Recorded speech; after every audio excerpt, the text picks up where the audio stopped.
Hello friends, and welcome to another edition of If This Car Could Talk. Today we have a special treat for you guys, but particularly those with admirations of Chrysler products.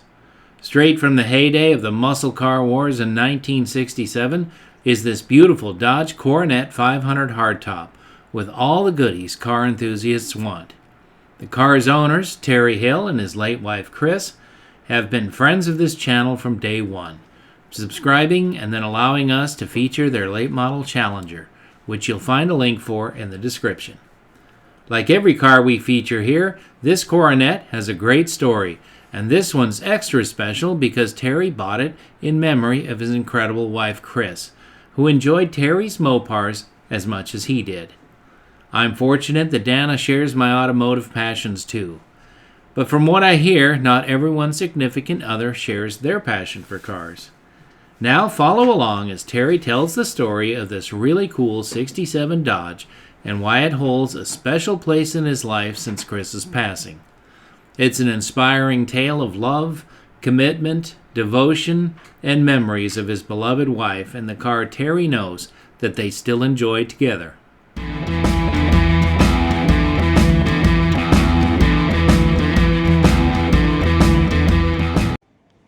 Okay, so Martin Auto Museum National Collector Car Day Show.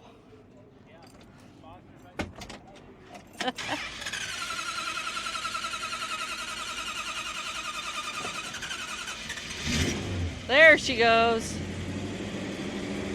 That's another thing people don't remember from the old days. Is you don't just The start old them. starters? You don't. Well, no, you just don't No, start them anymore. yeah. They don't just. They don't Pop just. on, like everybody's used to their modern cars. Even me. Hi, Terry. Hi.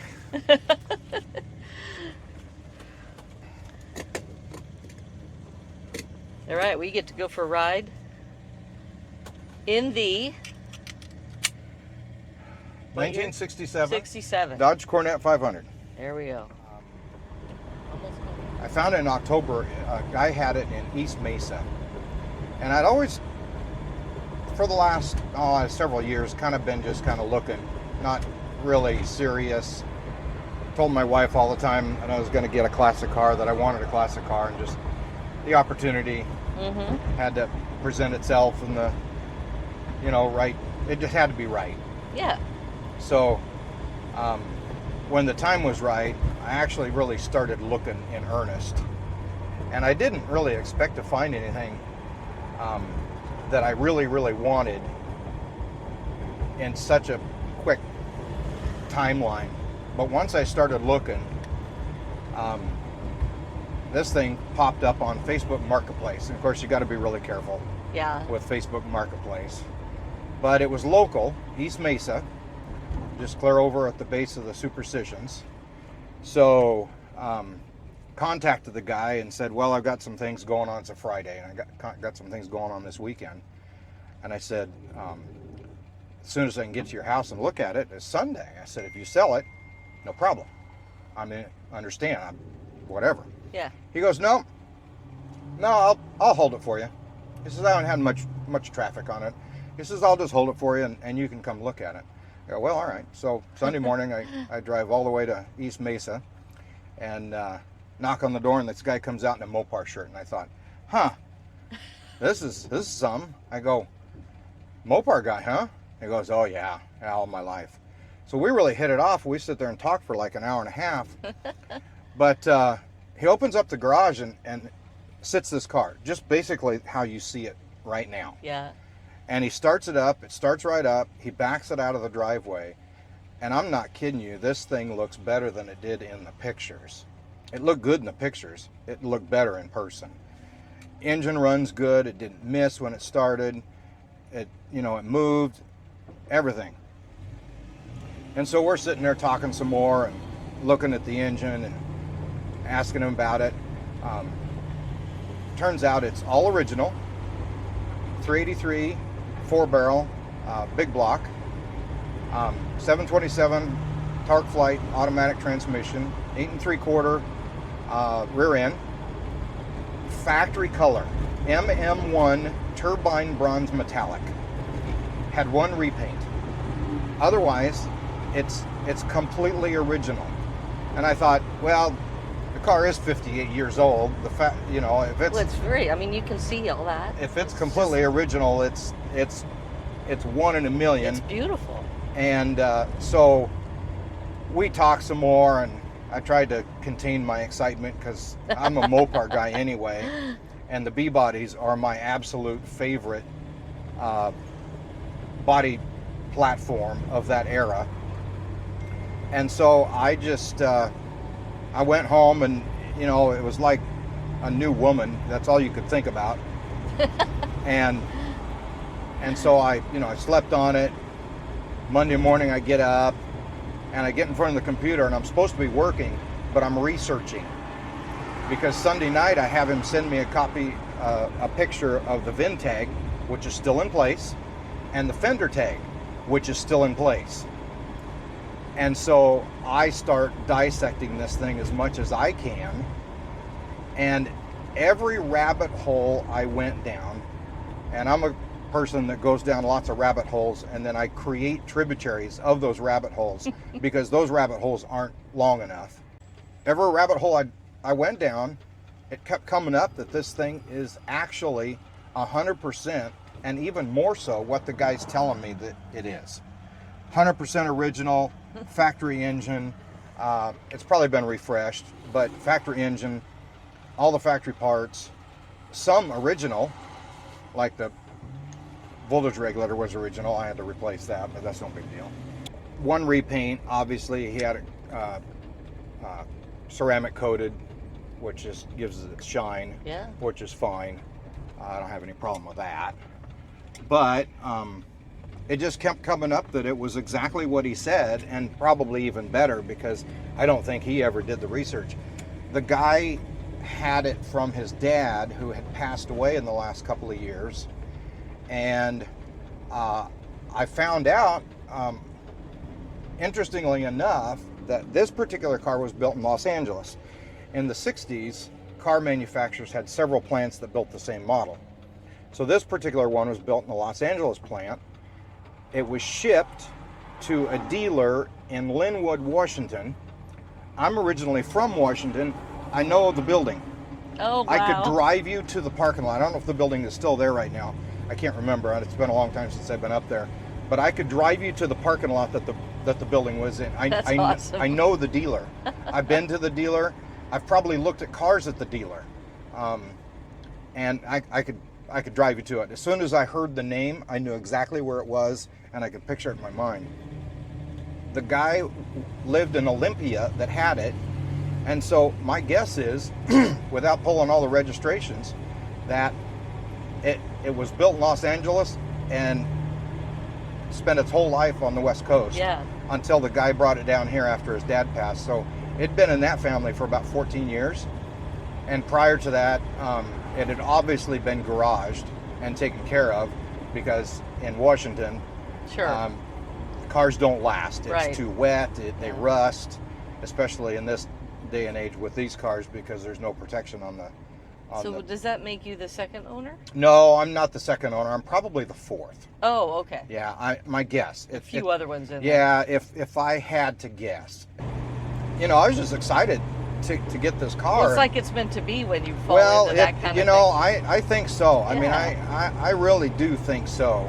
And it's not perfect. It's got some things that I'm gonna continue to fix, but they're relatively minor in the scope of a literal 58-year-old car. But you can drive it and enjoy it and have fun, yeah. and it still looks good. I and- mean, I'm not this good a shape, but I'm older than 58, so maybe that 3 or 4 years makes the difference. But it's got some surface rust here and there, nothing big. I mean, really just surface rust, like scrape it off and you're at metal. Yeah. I put wheels and tires on it that are period correct. The tires were old and they needed to be replaced anyway, but I put Magnum 500 wheels on it, which came from the factory on the RT version. This is the 500 version, which is actually in the lineage. It's the second to the top. The only one other than that to to the top trim level is the RT. Right. So there were, I think, 4 trim levels. There was the standard, the 440, which did not necessarily denote the engine. It was just a trim Right. level size. Yeah. The 500, which is a premium, what they called premium, and then the RT, which is the performance package. So, yeah, it drives. It's very cool. It drives perfectly. It does. It really rides nice. It drives perfectly. I mean, the interior is perfect. There is zero wrong with the interior. Seats are comfy. And this is the original interior. Never been unbolted. So yeah, it's just exciting. There's no tears in it or anything. That's excellent. Should I go in here? I'll go in here. Okay, so we got back to the Martin Auto Museum, which you will see the sign right here. And we have a video about that you guys need to go back and look at, but it's old. We need to do another one. They've updated. Okay. So Tom, Yes. you'll be interested in this. This is one of the very final Virgil Exner designs. Oh yeah. It's very final. This is right before I did not realize that. I Oh didn't yeah, know this that either. right before he retired. Wow. Very, very conservative for him. Yeah. Well, it was the time. He was old and it was 67. Yeah, it was 67. It wasn't 50 anymore. It was 67. Yeah, so here's But this the, is one of the very final Exner designs before. There's the trunk you could put your 6 I bodies love in. the toolbox painted to match. I know. Yeah, the That's guy cool. did that. I think that's pretty cool too. It is very cool. You want this closed or? Yeah, I got it. You know, I've had friends that had Hemi cars and all, and as cool as they are and as valuable, they're not usable. They're not as user friendly. Check out No, these I mean- No, seats. the Hemi is a great engine. It's a powerful engine. It's a legendary engine, is what it is. But for drivability, Oh, no. it's terrible. No, It's terrible. It's just like a Boss 429 Mustang or something. I mean, they were made for racing and 6,000 RPMs. Driving Yeah. them on the street with that huge carburetor, they load up. Yeah. Oh yeah, they're terrible. I mean, it's way different than the Hemi design of today. I always loved this part of the back end of these cars. Beautiful. Well, it was just that type of that Were time. you looking for this particular car or just something different? So the B-body is my absolute favorite Mopar platform of that era. A-bodies are good. I have a really close friend he loves the A-body. He's got a couple of them. E-bodies, really good. I'm more of a Challenger guy than a Barracuda. Totally different cars, Oh, even yeah. though it's the same platform. Mm-hmm. Totally different cars. They don't share any parts at all. Right. Not even the same wheelbase. Nothing. No, yeah. But the B-body, for some reason, it just strikes me as just a They're perfect. that's kind of the way All I the feel. proportions. and Yeah, everything. that's kind of the way. I mean, yeah, people could say, oh, they're B-body, they're big, they're boxy. Yeah, they're all that. That's what makes That them was so the good. style of yeah, the day, that's though. what makes Go them ahead. so good. All right, so my name is Terry Hill, and this is my 1967 Dodge Coronet 500. And I guess I'll just kind of tell the story. Yeah. Um, You just do that while I walk around a little All bit. right. Yeah. I have been a diehard Mopar fan probably since about I was in high school and I was probably a freshman or something like that. So 1979, 1980. I'll never forget, I saw my first Mopar. It was a 68 or 69 Barracuda. And the butterscotch color, it was up on a hill at a parking lot. At the time, I had a 1967 Chevy. Careful. Chevelle. there. Careful. Okay. Yeah. Actually, I love that car. I wish I had it back. That's the only car really that I wish I had back. That Chevelle was phenomenal. But anyway, I had these buddies that I ran around with, and they were Mopar guys. So, you run around with Mopar guys, you become a Mopar guy. It's a big car, family car really, but it just strikes me as just your classic 60s style car, right? And it's a little bigger, little heavier, drives a little bit better and things like that. But and you're kind of looking for, you know, something. I've been kind of looking for something. But unfortunately, my wife passed away last June, unexpectedly. And so kind of had to work through all that stuff. I'll just leave it at stuff. Stuff, yeah. And two things I absolutely decided that I was going to do. One was retire at 65. So at this point, that gives me 4 years exactly, because I just had a birthday. And two is that I was going to buy a classic car. Not thinking about it, was going to do it.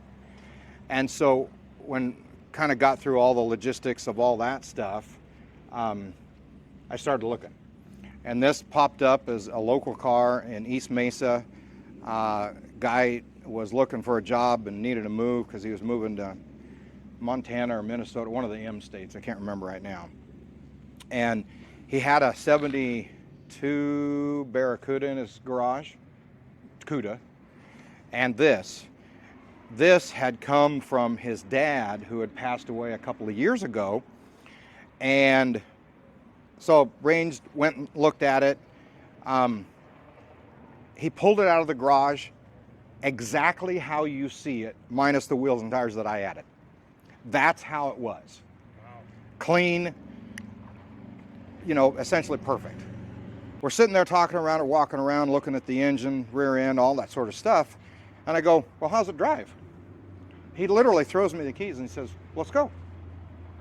So I get in it and start it. It starts right up. We get out on 202 and it drives, and it's like, man, I haven't driven an old car in a long time, but I don't remember him driving this good. And we get up to speed and it's driving, and I'm going, inside myself, I'm just jumping up and down like a little kid at Christmas. I'm going, man, I got to figure this out. I mean, this can't be this easy. This can't be the car already. I've only really been looking like in earnest for, I don't know, a couple weeks, 3 weeks, month, 2 weeks, 3 days, I don't know. And I said, it can't be this easy. Unless perhaps, right? So we get back and we're talking and stuff, and I said, well, you know, he had a price, and I'm thinking in my head, that car's worth way more than that. So I go home and I'm thinking about it, and you know, I told Dan, I said, it's like a new love, right? You can't get it out of your mind. And so I'm thinking about it, and I slept all night on it, and I woke up thinking about it. I had the guy send me a picture of the VIN tag, which is the original VIN tag, untouched, and the fender tag, which is still there. And so I started doing some research. And I come up with everything that the guy's saying, all original, 383, 4-barrel, big block engine, 727 torque flight automatic transmission, 8 3/4 rear end, one repaint, factory color, MM1, turbine bronze metallic, original interior, untouched, seats haven't been unbolted out of the car, original carpet. The seats are perfect. Yeah, they are. They're perfect. It's clean. It's had, you know, I mean, it's had 58 years of life, but it's been inside. It's got 117,500 miles on it when I got it. Hadn't really been driven. Yeah. Wow. 58 years, right? Yep. So I did some finagling, moved some things around, and got back to the guy, and I said, well, I just offered him a price that was less than what he wanted, and he took it. I said, well, you just sold a car. So made the arrangements, went and picked it up, and what you see is basically what you have. I added the wheels and tires.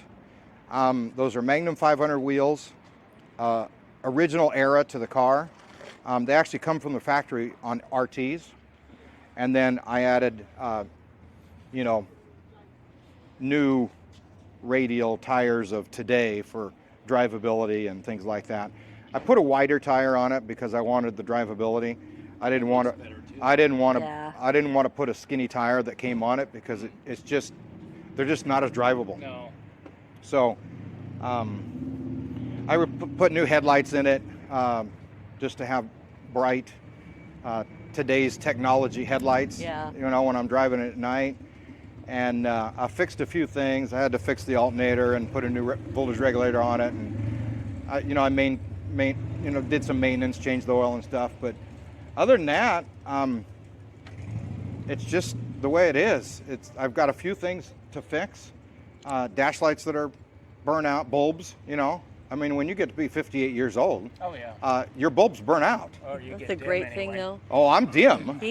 He turned the turn signal on, and it does that little click the old cars used to do, Yeah. you know, and the little idiot light thing came on Oh, for I the turn. know. It Oh was yeah, so yeah. cool. So the turn signals. I mean, you'll never get Yeah. that in a car today. No, that's awesome. Yeah, turn signals, you know, right here, and they work. I'll probably replace the bulbs at some point. Yeah. But they work. I mean, it's just every time I drive this car, I have a smile on my face. It's just amazing. See, that's the whole point. Right? So how, you know, I guess you could say that it was meant to be. This car came out of, I guess you could say, some trauma or tragedy. Well, I think maybe Chris brought you the car. Well, I keep thinking that. Yeah. You know, she always gave me a bad time about being so much into cars. It wasn't her passion, but she knew it was mine. And you know, she would go with me to drag Yeah. races, and she would. I know she had fun. I just know she had fun. Okay, so she was in the car when you guys do that burnout. She was in the in car. yes. Yeah. Oh yeah. Don't. So- no cops. No cops. What burnout? Yeah. No, you mean the both of them? Oh yeah, she was in the car. Yes, she was. And I tell people, I show people that video. I go, "That's my wife."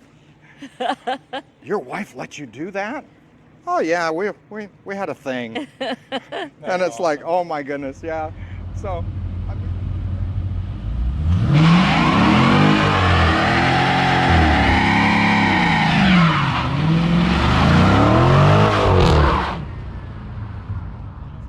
Anyway, but I got a hold of old Galen Govier. He is the Kevin Marty for Mopars, and had him completely dissect it. This car's original, purchased in Linwood, Washington, at a dealer that I know. Oh yeah. I could drive you to the lot. The dealer's not there anymore, but I could drive you to the lot. Was built in Los Angeles. Spent its entire life on the left coast. The guy that I bought it from, been in his family for a number of years, and his dad passed away, and he brought it down to Arizona, and then, like I said, he had to move. So this is my car. She's a beauty. Yeah, this is my It car. is beautiful, So Terry. Thank you for sharing Yeah. it with us and with our viewers. They will love seeing this car. yeah, no, it's a lot of fun. I love to drive it. I've actually driven this in the last 6 or 8 months more than I have my Challenger, and I need to get that out. When you It's just bought fun. this, honestly, as long as we've known you, I was surprised it wasn't green. Well, I'll tell you what, I did look for a B-body in green. Yeah. Matter of fact, I found one. Oh yeah. I found one. I found a 70 Coronet Super B. Guy in Peoria had it. Mm. He wanted way too much. Yeah, I love the car. I'll keep it and I'll play with it. And I got 3 Mopars, 2 of them in the garage, 1 of them in the driveway, and then I got Baxter's car. Baxter's my dog. So yeah, I don't know what else to say really. That's really about Awesome. it. It's beautiful. Yeah. That's great. It's all good. So yeah, it's cool. Yeah. Cool. All right. Well, that was certainly a bittersweet story, and spending the morning with Terry and his sweet Mopar was a ton of fun. Even though Chris was not physically with us during this time, we all felt her presence strongly, and it's certain she approves of Terry's latest ride. This is tangible testimony to the incredible person she was and still is to anyone that knows her. This story is further proof how much a car, an inanimate object that brings people together, can mean to us. This is the greatest hobby in the world, and we're glad you're here to share it with Terry, Chris, and us. We appreciate your continued support. And let us know in the comments which car you had or currently own that means the world to you and why. See you soon, and thanks for watching.